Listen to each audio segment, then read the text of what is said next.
everybody. Hello. Welcome back to yet another episode of the Boss Ravioli Queens with your two favorite caregivers, Boss Lady Amy. Nicole Ravioli. Nice to see you again. So, we didn't come up with a name for this episode yet. You'll see it when we post it. Yeah, We're gonna talk about Sundowners. Hold on. Shameless plug. Dink. So if you're new here, hi, hello, welcome. We're the Boss Ravioli Queens. We are your, as she said, 2, not 3 anymore, favorite caregivers. And we talk about healthcare, caregiving, trending topics, and all of the things and how they relate to our little healthcare corner of the world. We stopped streaming on the podcast. Like places, the sound right? ones, just the sound ones. Yeah. For now, it's just YouTube and Facebook. Yeah. So anywhere you listen to podcasts, you can go back and listen to our old episodes. We are not making any new episodes as far as like podcast goes, where you just like audio. But you can find our old videos on YouTube, and then of course we come out with a new one every week. We do. We are usually funny, usually informational, And relatable. usually relatable. What do you mean usually? I feel like everybody can relate in some way. Yeah. In some way. I suppose. Yeah. So that's pretty much it. Watch us, because we're cool. Dink. Shameless plug over. So like I was saying, we're going to talk about sundowning. For those of us that do not know what that is, sundowning is typically referred to in people with dementia, but it also goes across the spectrum of like people with traumatic brain injuries or there's one other thing. Just one.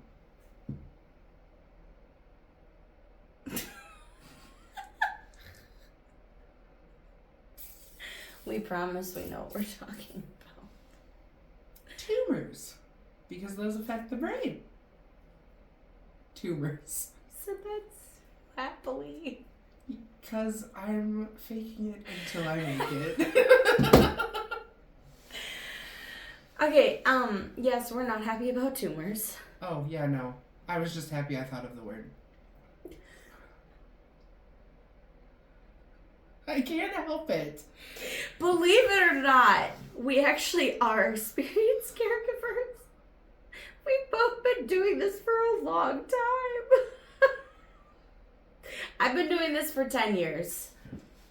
Almost 11.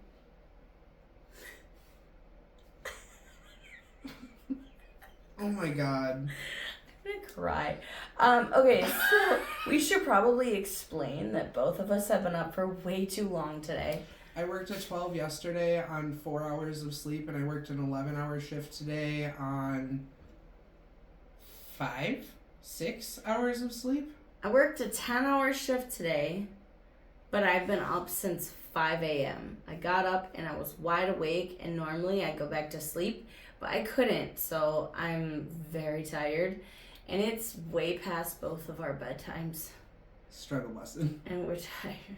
But anyway, so we actually have done an episode on TBIs before. However, we focused mainly on dementia, so we're going to be talking about... Ma'am? What? You said we've done an episode on TBIs before, but we mainly focused on dementia. Not TBIs.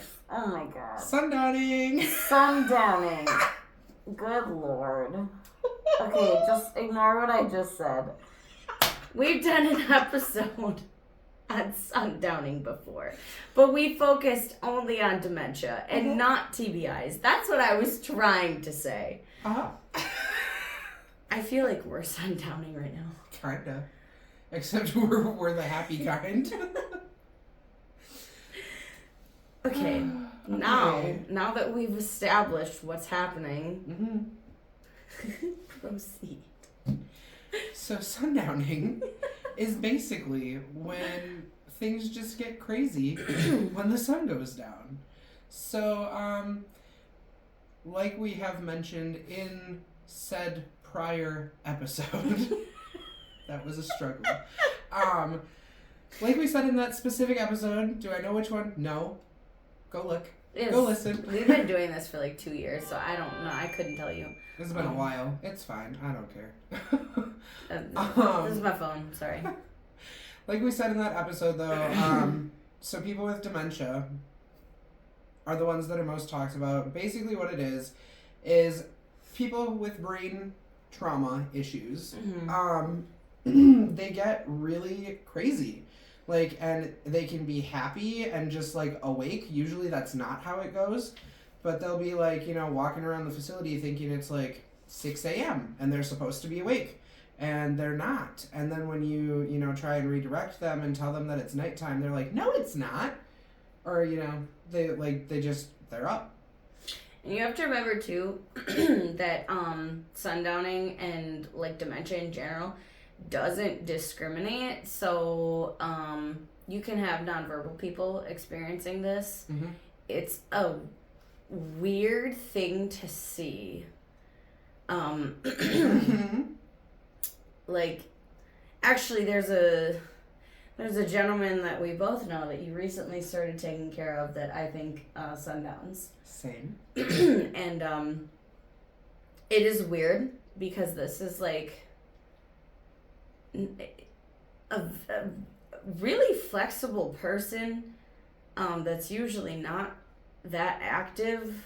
Yeah. But when he's sundowning, he does some really interesting things. Yeah. Yeah, he do. Perches on chairs. Not so much that anymore. Or are we talking about a different one? The one that I take care of. Ah. On Mondays. Got it. Yep. Mm-hmm. I thought we were talking about the other one. But no, yeah, when the one that you're talking about, Sundowns, he do some interesting things. Yeah. So as people who both take care of adults with disabilities, it's really interesting to see like how that stuff can affect even cognitively and like mentally disabled people. Mm-hmm. Because a lot of people don't think about that stuff, especially like as they get older. I've gotten into it with many doctors before about how some of these people who like cognitively are about 5 years old, they have dementia, and it's a weird like thought, but again, dementia doesn't discriminate. Does not. And also, going to use this opportunity as a shameless plug to advocate for your residents always. Mm-hmm. Because I can't tell you how many doctors I've had to, I can't use the word that I want to use, because it's a swear word. Bish out. That's what I was trying to say. But yeah, I've gotten into it with a lot of doctors as well over my residents, because a lot of doctors just think they know everything, and even though you are with these people, you know, almost 24/7, they don't listen to you. Mm-hmm. So you really have to push and advocate for your people. Mm-hmm. Also, if my pets start fighting, don't be alarmed. Two idiots, that's all. I feel like it's necessary to mention that it's a cat and a dog. I feel like that's going to make more sense. Mm-hmm. Oh, he's got the crazy eyes. And they... Also, they don't really try and hurt each other, so if they get intense, it's just because they're being stupid, that's it. They play. Mm-hmm.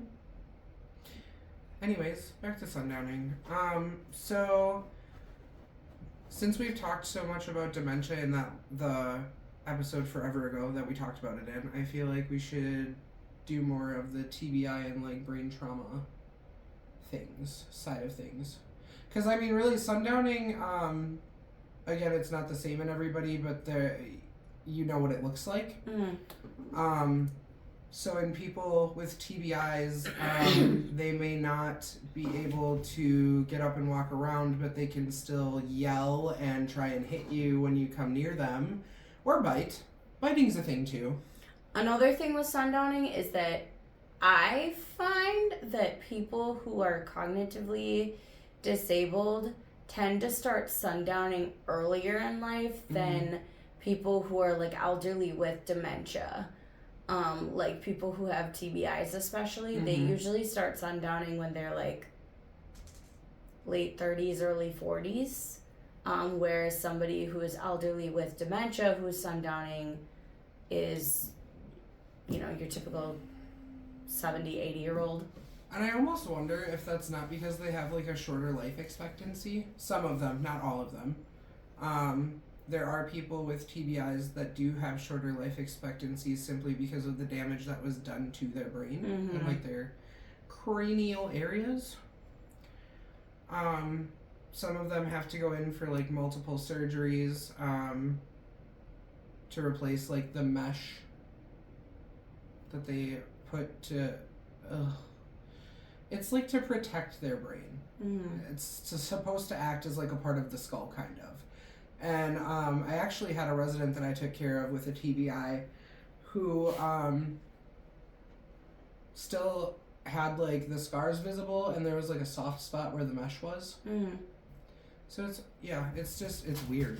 Yeah, and I mean, you know, like Miss Nicole Ravioli was just saying, how it's different for everybody. Like when I first started at the company that we met at in a different location, I took care of a guy that was like in his 80s that had gotten a TBI when he was 12.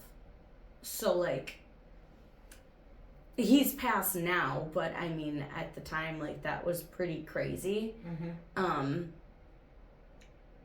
So it really just depends. And I also think too, I think that we will see a longer life expectancy for people as medicine advances for like people with TBIs, because you gotta think, I mean, this guy, okay, so if he was in his 80s when he got that TBI when he was 12, like they probably did life-saving medicine for him at that time. Imagine what kind of life-saving measures they could have done for him if he had experienced that TBI now. Yeah, no kidding. We've advanced so far technologically in just the medical field alone. Like, dude probably would have lived to be 100, honestly. Right. Honestly. Another, I know that this is unrelated to sundowning, well, kind of. But another thing that we see a lot of the time in people with TBIs is seizures. Yeah. And sometimes, like, people who didn't have a seizure disorder before they got their TBI will start having seizures even if they don't have, like, an actual seizure disorder. And that can sometimes, too, be a part of sundowning. Like, sometimes people who have TBIs who get seizures will experience them more frequently at night, which, again, we don't really know why. It just happens. Like, nighttime is just, I guess it's confusing for people. And especially in the winter, like, we see a lot more behaviors earlier in the day because it gets so dark so quickly. And it's a really confusing time. Girl, like, winter is rough. Yeah, because, I mean, they expect it to be, like, almost, you know, like you said, 6 in the morning, when, like, no, it's, like, 6 at night, my friend. Or, like, that lady I told you about at my previous job who, actually, I don't know if I told you about that. So she said she wanted to go to bed after she got her meds at, like, 7:30. So I got her ready, I got her in bed, and she woke up at like 9 o'clock on the dot and swore it was like 5 a.m. and her family was coming that day. And I was like, no, you've only been in bed for 2 hours. And like, I did try to get her to stay up a little longer, but she was insistent that she was tired and she wanted to go to bed. And sometimes you can't tell them that they can't go to bed. You can try and defer them and redirect them in other ways, but it doesn't always work. Yeah, and the crazy part about it is, like, when they are in that, like, mode, there is no their mind is set. There's no convincing them otherwise. Like, they are ready to go. Mm-hmm. And it's really hard sometimes to get them to, like, wind back down and get them to be tired again. Oh, I've dealt with episodes for hours on end, especially on night shift, like, craziness. People will be swearing it's 5 or 6 in the morning, it's like 11 o'clock at night, and you know you got a long night ahead of you. Mm-hmm. Exactly. That's why, like, if you're on PMs, then when night shift comes in, you can be like, have fun. This bye. Is what happened. This is what time it started. Bye. Good luck. Here's the keys. I'm out. Mm-hmm. Yeah. Tumors. So, don't ask me what certain parts of the brain, because I can't tell you right now, because my phone is what we're recording on at the moment, and I cannot Google. But certain parts of your brain, when affected by tumors, can cause dementia-like symptoms, which under that category also falls sundowning. So if a tumor is pressing on a certain part of your brain, you essentially have dementia. You're just not diagnosed with it because you have a tumor. Yeah. Tumors can do weird things. And the crazy part is, like, they can mimic so many other disorders. Like, actually, the person that we take care of, that you and I were talking about earlier, so I took care of him. This is actually kind of like a weird full circle moment for me, because I took care of him when he was independent, living in a different place, and now he lives in the place that she works. And he's like, it's a total 180 change in condition. And what was really interesting is that he had a TBI, and because of that, he developed some mental disorders that he probably wouldn't have had had he not had the TBI. And so for a really, really long time, we thought that his mental health was declining. And it turned out that he actually had a tumor. But we didn't know that for a really long time. So, like, we had countless appointments with his psychiatrist and, like, his behavioral health specialist and all of these things focusing on his mental health.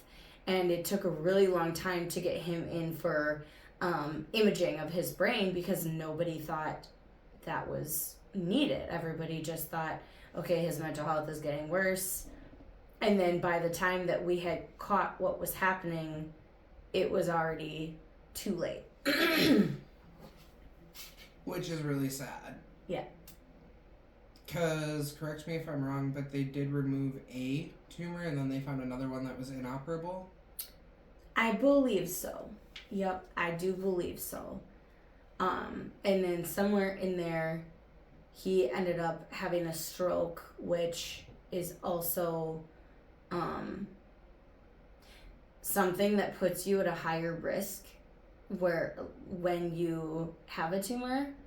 I think it's just because like when your brain is being operated on, like, it leaves it vulnerable to many things. And yeah, so then it's a really odd thing to see, like, somebody that was once so independent now needing quite a bit of care. And yeah, it's interesting. It's a little bit of deja vu, I guess. Yeah. And also, I feel like it's noteworthy to mention that if you've never dealt with sundowning, but you have dealt with redirecting people with behaviors, very much one and the same. Like, anything to get their mind off of it. And I know that we just said that it's, like, impossible. It's not impossible, but it's really, really hard. Really hard. Especially, like, they'll have these moments of, like, lucidity, and you get, like, it's like, really, now is the time that you're choosing to be totally lucid, like, when you're redirecting them and they're like, no, I don't want to do that. And it's like, hold on. You've just been in La La Land for the past how many hours, and right now, when you're telling me, no, I don't want to do that, that's when you're choosing to be completely lucid and understand what I'm saying to you? Really? Not them choosing, the disorder. But, like... Yeah, when I say that, it's not really a choice. Like, don't think that I'm saying that. But it's just, like, those are the kinds of things that you have to, like, use, I guess, to cope in your mind when you're caregiving. Like... Yeah.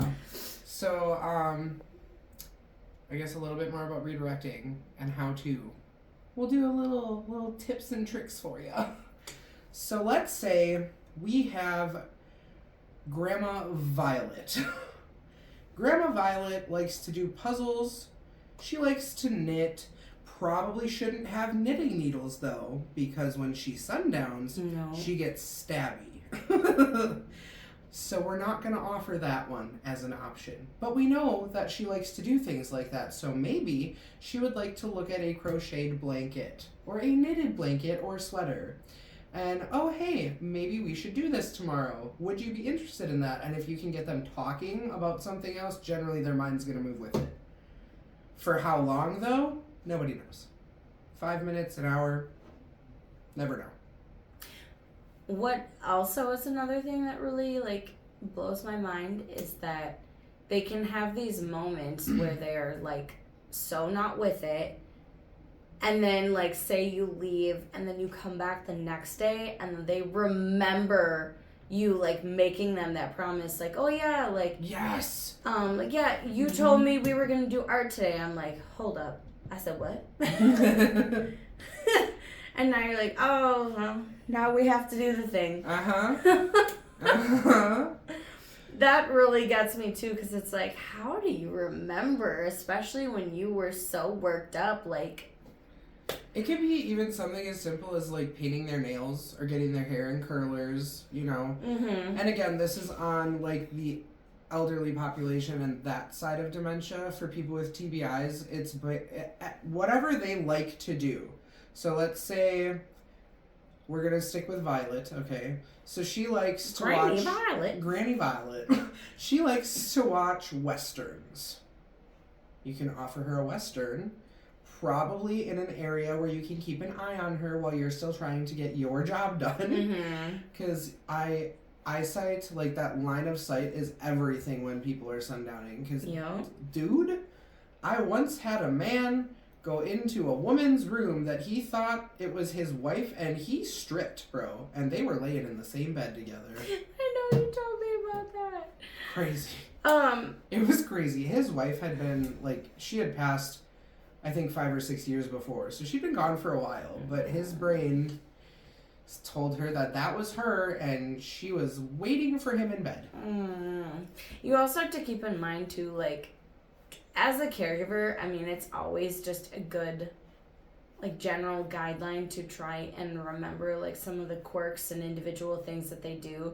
Because even though sundowning is such, like, a broad term, each person's different. Each person's sundowning is going to look different. Right.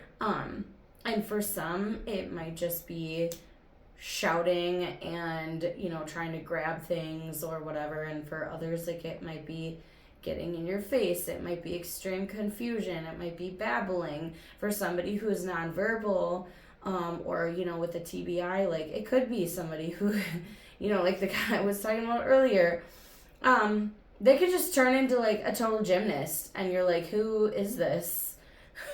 We call that the gremlin phase. It's literally, like, they're just hopping around, and you're just like, where am I right now? What's happening?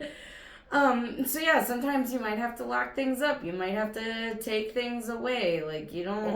Or if they're pleasantly sundowning and pleasantly confused, it could be, I'm going to walk down the street to the grocery store. In fact, I'm going to try and find a ride to the grocery store, but not at the facility. We're going to walk 10 miles down the road. That's true. Pleasantly sundowning is rare, but it does happen. And it's basically the situation where somebody who is normally super grumpy and just, like, generally awful is like really nice and basically turns into like the total opposite, and you're like, who are you? Yeah. And they're like calling you sweetie, and they're like being super pleasant, and they're talking to you and not yelling at you. It's a weird thing. You feel like you've entered like the Twilight Zone, exactly. Also, on the flip side of the not pleasantly elopers, they will fight you tooth and nail to get out that door. Uh-huh. The ones who just, yeah. The PTSD in your eyes. The ones who are like, like, my mom's out there.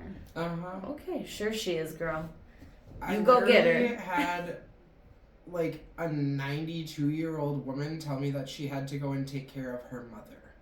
Her mom was waiting for her and she needed to go and take care of her. Which, again, very sad, but in the moment, like, it is nuts. It's crazy, and it's frustrating. And as much as, like, people tell you to walk away, you can't. You can after they're done sundowning. You can go take a break after that, but in the moment, like, they need to be in line of sight, because if they're trying to get out of the facility or the home or whatever type of place you work at, like, you can't. Yeah, sometimes it lasts for like a really, really, really long time. Sometimes you get lucky and it only lasts up until they're getting ready for bed. And then once you actually put them to bed, sometimes they'll be so exhausted from the whole situation that they'll just sleep through the night. And then you have other people that will literally keep it up all night long. Mm-hmm. And they do not know what time it is. They don't know anything up until the morning, and then they're ready to go to bed. But literally, as soon as the sun hits, literally, as soon as they see the sun, they pass out. Yeah. Like, if they're up all night, they sleep all day. Sometimes. And then you have those, too, that, like, think, okay, like, they basically, something switches in their brain, and they see the sun, and they're like, okay, it's time to be up now. Mm-hmm. And then you get those ones that will literally be up for, like, 3 or 4 days at a time, and they will be exhausted. Mm-hmm. But and that's really when you have to watch out for your falls, too. Yep, but they just won't sleep because, like, they think, okay, I see the sun, it's time to be up. As soon as the sun goes down, confusion, also time to be up. like I had one lady who, that was exactly what was happening, and the only time she would sleep was when we gave her a hydrocodone and a lorazepam. And even it's a magical combination. And even it would be an hour, 2 hours at the max. Yeah, and then it's like for us, it's like taking like a 10-minute power nap, where like after that we feel energized for like hours on end or whatever. Mm. Same thing, except they've been up for 24 to 48 hours, and they take like a 2-hour nap and they're like ready to party again. Yeah, like the lady that I had, this was years ago, like I'm sure she's gone now, but she would literally take like one day, maybe once a week, where she would like get re-upped on her sleep, and she would sleep for like 6 hours. Mm-hmm. And then she would be good to go, and then literally for the next like 5 days she would survive off of 2 hours of sleep for the entire day. And we would be loading this lady up, like, because I remember specifically we could give her a hydrocodone and lorazepam every 6 hours, and so we would time it where we could give her both together, and religiously, like every 6 hours, just trying to get her some sleep. And nothing. Like, this lady had so much in her. Like, that would have made anybody pass out. That would have made me pass out for sure. That's making me want to pass out right now, obviously. I know. Like, it's crazy. Honestly, I could go on and on and on about how crazy it is, because unless you're in caregiving, like, you're not really gonna ever know what it truly looks like until you've experienced it. And not just caregiving, but like that side of caregiving, because there's so many different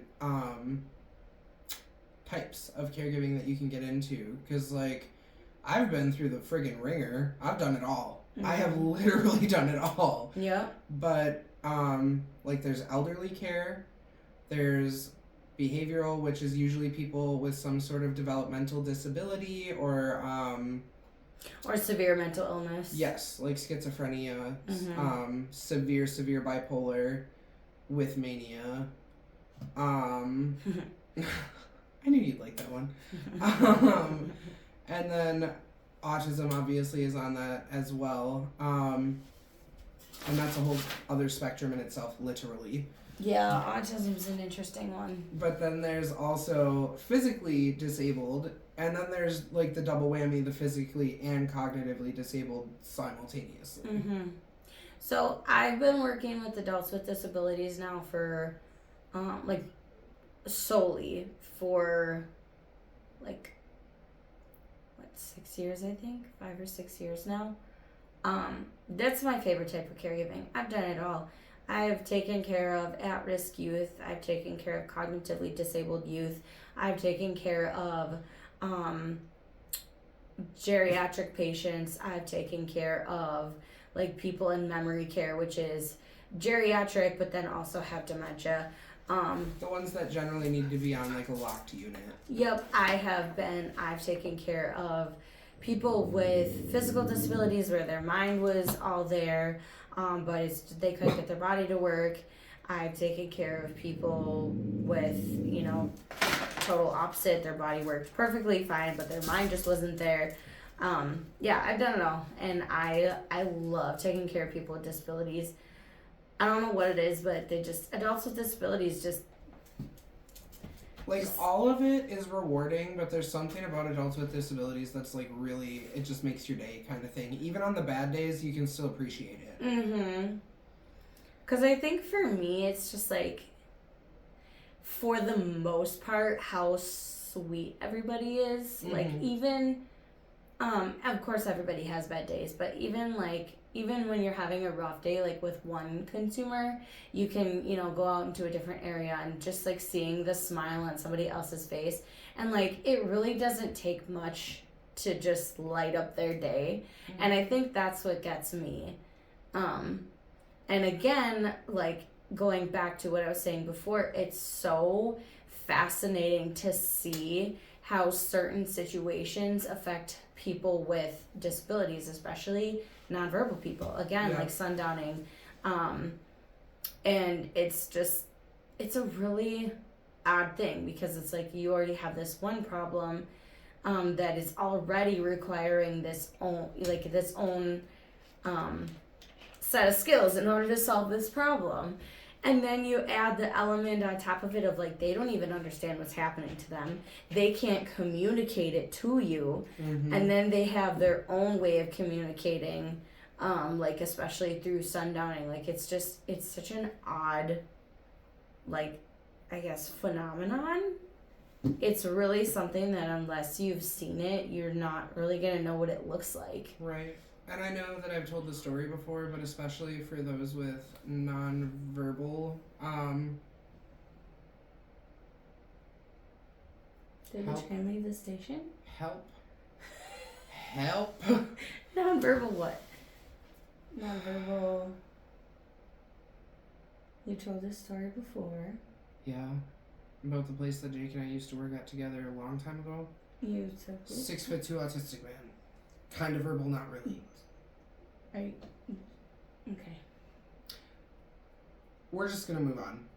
I'm still gonna tell the story again, but we're gonna move on. So 6'2" or 3" autistic man could really do some damage. Put my coworker's head through a double pane plexiglass window, but like because he can't communicate what's wrong, that's why he would aggress on people. And aggress literally just means to beat the smack out of you. Like.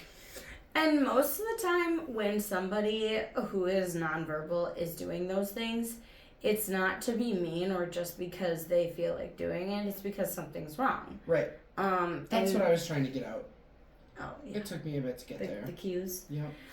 And so usually that's when you have to go through all of the different things. So like first, usually I go through the list in my head. First I do is bathroom. Mm-hmm. If that's not it, it's usually hungry. If that's not it, then I'll try and go for like a drink. If that's not it, pain, so I'll do like a pain PRN. If that's not it, sometimes it could just be the fact that like they're cold or the light is bugging them. So that's where you overstimulation and understimulation are a delicate balance. Yep.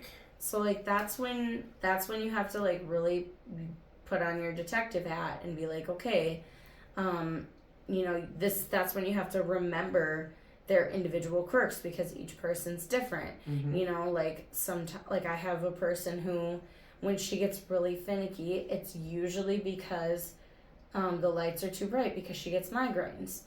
And so like it's all just finding that balancing act. And so that's when you go into those like individual things. And then if it's not any of those, then at that point, if the behaviors are not stopping, then it's most likely medical, and you should probably involve their doctor. If their doctor can't figure it out, it's probably behavioral. Yep. And that could be something as simple as a med change. Or maybe a med is causing headaches. And they can't tell you that, but once you figure it out with the doctor, it usually solves the problem. Yeah. Because again, they literally can't communicate that to you. They just know that they feel like crap and they need to tell you some way. So usually that's, for behavioral, it's beating the crap out of people. Yep. And again, with sundowning, sometimes that is their way of telling you that something is wrong if they start sundowning, because it's not a normal part of the like aging process, and it's more common with dementia. But honestly, it's not really a normal part of dementia either. Usually, if they're sundowning, it's because something's wrong. They need a med change. Maybe they have a UTI. It could be any number of things. It could be just them declining because maybe they moved to a new facility. They're having trouble adjusting. Moving facilities is like so hard for nonverbal adults and I'm sure children too, but I've never worked with children with anything nonverbal wise. Yeah. So like it's a lot, and that's again like I've said many times before, being in caregiving is you play so many different roles, and a lot of the time when you notice something wrong in one of your people, you have to play detective. Like, you're a chef, sometimes you're a plumber. Maid. Yeah, you're a maid. Sometimes you're like an electrician. Sometimes you're in IT. Sometimes you're a detective.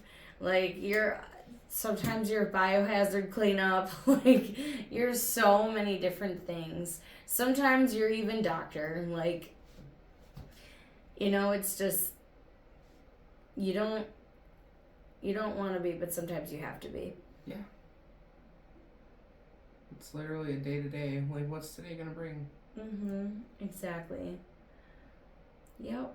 And I feel like once you walk in the door, you can really just tell how the day's gonna go. Like, depending on what's going on in the house at the time. Or the facility. Yeah. Crazy things happen. But then other days are super boring and you just chill with the residents and like do activities or conversate or, put on fun movies for them. Yeah. Whatever. Yeah, you do the stuff that makes it all worth it, Like that's really what it's all about. Oh, and take them on outings. Oh God. Okay, we need to wrap this up. Yep. I'm so tired. I know. Also, spoiler alert. The next episode we're recording right after this one, so we're going to be wearing the same clothes and still looking like we look. But you're going to pretend that we're in different clothes. Yep. I mean, in winter, not uncommon to see me in this hoodie, so... Or my other one. Actually, not my other one, because that has my old job on it. It's also not uncommon to see me in my cat sweater, so...